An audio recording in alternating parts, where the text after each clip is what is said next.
아브라함이 하나님의 약속을 받은 지 25년이 지난 때였습니다. 이미 사라는 할머니가 되었고 이 아브라함도 할아버지가 되었습니다. 육신적인 물리적인 나이로 봤을 때는 자녀에 대한 기대를 접어야 하는 나이였습니다. 그런데 오늘 성경 말씀에 보면 아주 담담하게 사라가 임신하고 아들을 낳으니라고 기록이 되어 있습니다. 인간의 가능성이 끝난 자리에서 하나님의 말씀이 이루어진 사건이 오늘 본문 가운데 기록이 된 것입니다. 그리고 사라는 6절에서 이렇게 고백하고 있습니다. 하나님이 나를 웃게 하시니 듣는 자가 다 나와 함께 웃으리로다. 사라는 처음에 하나님이 그에게 아들을 주시겠다라고 하셨을 때 어땠습니까? 믿지 못하고 비꼬듯 냉소하며 웃었습니다. 내가 노쇠하였고 내 주인도 늙었는데 이 나이에 무슨 즐거움이 있으리요라고 속으로 비웃었습니다. 그런데 오늘 그 웃음이 완전히 달라졌습니다. 하나님께서 나를 웃게 하셨다. 이 웃음은 사람의 노력으로 만들어진 웃음이 아닌 것이죠. 하나님께서 허락하셔야만 이러한 웃음을 웃을 수 있는 것입니다. 그리고 하나님께서 명령하신 대로 아들의 이름을 이삭이라 지었습니다. 그가 웃을 것이다, 그가 웃게 될 것이다 라는 뜻을 가지고 있습니다. 하나님께서는 사라 혼자만 웃게 하신 것이 아니라 그 소식을 듣는 자가 함께 웃을 수 있도록 축복하셨습니다. 한 사람의 기쁨으로 끝난 것이 아니라 그와 함께 하고 있는 공동체 전체가 기뻐할 수 있도록 축복을 허락하신 것이죠. 하나님은 지금도 이렇게 말씀하신 대로 약속하신 대로 우리에게 웃음을 주시는 분이십니다. 우리 눈에는 이미 끝난 것처럼 보이는 상황과 삶의 자리가 있습니다. 시간이 너무 오래 지나서 더 이상 아무 일도 일어날 것 같지 않다고 느낄 때가 있습니다. 이제는 안 되겠지라고 마음을 저버릴 때쯤 하나님은 그 자리에서 하나님의 일들을 행하십니다. 그리고 반드시 정한 때에 웃음의 약속을 이루십니다.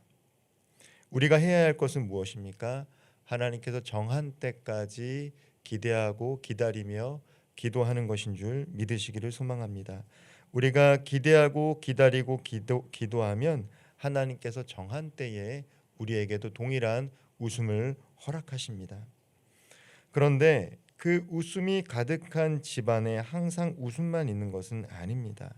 하나님께서 그 가정 가운데 웃음을 허락하셨지만 근심이 함께 동반되어 나타납니다. 8절을 보면 이삭이 이삭이 젖을 떼는 날 아브라함이 큰 잔치를 베풉니다. 당시 문화로 보면 아마 이삭이 3살쯤 되었을 것이다라고 합니다. 이 3살 때까지 여기까지 잘 자랐기 때문에 아마 감사와 기쁨을 나누는 잔치를 베풀었습니다. 잔치의 주인공인 이삭에게 모든 사람들의 시선이 집중되었습니다. 근데 바로 그때 사라의 눈에 한 장면이 들어옵니다. 9절 말씀을 보면 사라가 본즉 아브라함의 아들 애굽 여인 하갈의 아들이 이삭을 놀리는지라. 잔치의 축복의 대상이었던 사람들의 시선의 대상이었던 이삭이 이스마엘의 조롱거리가 되고 있었어요. 당시 이스마엘은 17살쯤 되었습니다. 자신이 한때 집안의 유일한 아들이었고 모든 관심과 기대가 자신의 것이라고 믿었던 이스마엘은 아마도 어린 동생에게 모든 시선이 쏠렸을 때 상속권도 자리도 다 빼앗긴 것처럼 보였을 것입니다. 어쩌면 질투와 상처로 이삭에게 조롱을 했을지도 모릅니다. 웃음의 집안에서 비웃음, 조롱, 그리고 알지 못하는 긴장감이 싹트는 순간이었습니다. 사라는 이 장면을 보고 아브라함에게 강력하게 말합니다. 하갈과 그 아들을 내쫓 주십시오. 이 종의 아들은 내 아들 이삭과 함께 그 기업을 함께 받지 못합니다. 그런데 우리가 이 말씀을 묵상하다 보면 이러한 상황을 만든 사람이 누굽니까? 하나님께서는 모든 사람들이 함께 웃을 수 있는 복을 허락하셨는데 그 웃음 뒤에 그 가정에 근심의 그림자가 드리워지게 한 장본인 누구입니까? 바로 사라 자신이다라는 거예요. 처음에 사라는 하나님에 대한 믿음과 신뢰가 없어서 하나님의 약속을 기다리지 못했습니다. 하갈을 아브라함에게 데리고 가서 아이를 낳게 했던 사람이 바로 사라였습니다. 우리 또한 그러지 않습니까? 하나님의 약속을 기다리지 못하고 혹은 하나님의 방법과 하나님의 뜻대로 행하지 않고 결국 인간적인 생각으로 선택하고 결정해서 갈등을 만들어내곤 합니다. 그리고 그 갈등은 서로의 마음에 근심으로 돌아옵니다. 아브라함의 마음은 매우 착잡하고 복잡했을 것입니다. 11절 말씀입니다. 아브라함이 그의 아들로 말미암아 그 일이 매우 근심이 되었더니, 모두 다 웃을 수 있는 그 상황 속에서 갑자기 사람들의 얼굴에 근심이 드리워집니다. 아브라함에게 이스마엘은 단지 하갈의 아들이 아니라 자신의 아들이기도 하기 때문입니다. 사라에게는 여종의 아들이었지만 아브라함에게는 여종을 통해서 낳은 아들이긴 하지만 역시 자신의 아들입니다. 사랑하는 아내 사라가 하갈과 그 아들 이스마엘을 내보내라고 할 때 그 말을 들었을 때 얼마나 가슴이 아팠겠습니까? 하나님께서는 그러나 아브라함에게 아이와 관한 일과 내 여종에 관한 일로 근심하지 말라라고 얘기합니다. 그리고 두 가지를 분명히 하시는데요. 첫째는 언약의 계보 상속자는 이삭이라는 것을 알려주십니다. 하나님의 약속은 이삭을 통해서 이루어집니다. 구원의 역사는 사람의 계획과 상관없이 하나님의 시간 안에서 하나님께서 만들어 가신다라는 것이죠. 그리고 두 번째는 하나님께서는 이스마엘도 버리지 않겠다라고 말씀하십니다. 하나님은 여종의 아들도 내 씨다라고 분명히 인정해 주셨습니다. 그리고 그로 한 민족을 이루겠다라고 약속하셨습니다. 하나님은 우리처럼 감정적으로 반응하시는 분이 아니십니다. 언약은 분명하게 세우시되 실수와 상처 속에 있는 사람도 하나님의 긍휼로 품어주고 계십니다. 아브라함은 결국 아침 일찍 일어나 하갈과 이스마엘을 떠나보냅니다. 떡과 물 한 가죽 부대를 주고 광야로 나아가게 하는 것이죠. 하갈과 이스마엘은 브엘세바 광야에서 방황하다가 마실 물이 다 떨어지고 맙니다. 이스마엘은 탈진에 쓰러지고 하갈은 그 모습을 안타까워하며 참아 볼 수밖에 없었습니다. 그래서 그 아이가 죽어가는 모습을 볼 수가 없어서 화살 한바탕 거리쯤 떨어져 앉아서 아이를 보며 울기 시작했습니다. 이삭의 집안 안에 있던 웃음은 사라지고 광야에는 눈물과 절망이 가득했습니다. 그런데 바로 그때 하나님께서는 그 아이의 울음소리를 들으셨습니다. 17절 말씀입니다. 하나님이 그 어린아이의 소리를 들으셨으므로, 이스마엘이란 뜻은 하나님이 들으셨다라는 뜻을 갖고 있습니다. 하나님께서 이스마엘의 소리를 들으셨습니다. 언약 백성은 아니지만 하나님 앞에 울고 있는, 부르짖고 있는 그 아이의 울음소리를 광야에서 들으신 것입니다. 하나님의 사자가 하갈을 부르며 말합니다.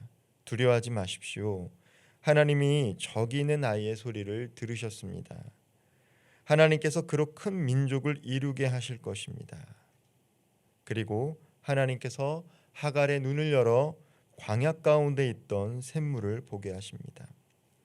그러나 이 샘물은 원래부터 그 자리에 있었습니다. 절망 가운데 눌려 있다 보니 그 샘이 보이지 않았던 것입니다. 하나님께서 보이게 하신 것이죠. 하갈은 그 물로 아이를 마시게 하고 아이는 다시 살아나게 됩니다.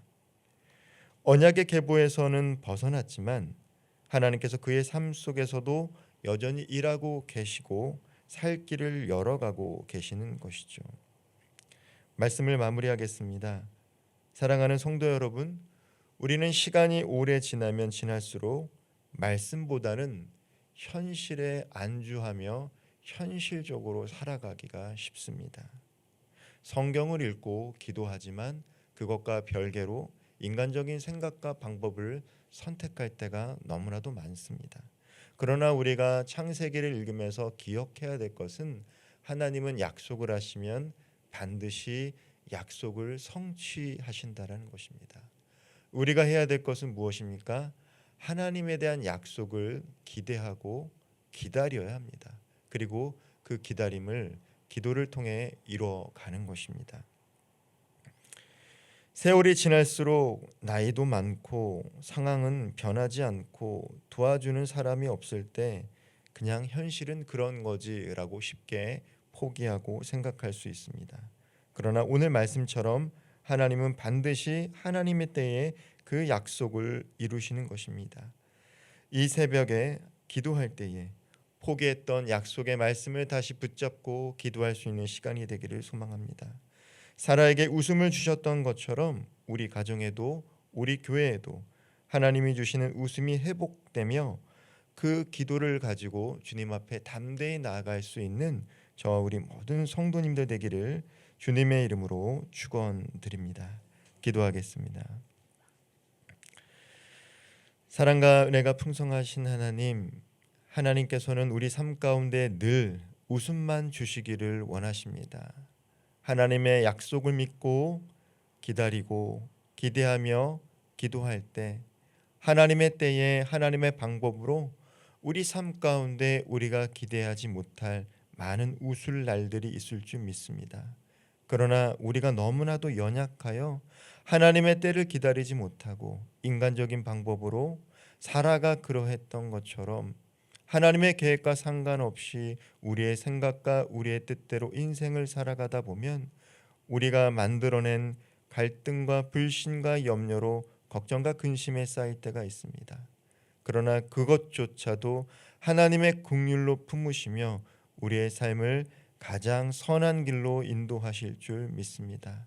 오늘 이 새벽 잊었던 약속의 말씀을 붙잡고 하나님 앞에 나아가 간절히 기도할 때 우리 심령 속에 하나님에 대한 신뢰가 더욱 커지게 하여 주시고 하나님의 때에 하나님의 방법으로 그 약속을 이루실 것을 믿고 기대하며 끝까지 기도할 수 있는 믿음의 삶 살아갈 수 있도록 성령 하나님 오늘도 우리와 동행하여 주옵소서. 예수님의 이름으로 기도하옵나이다. 아멘.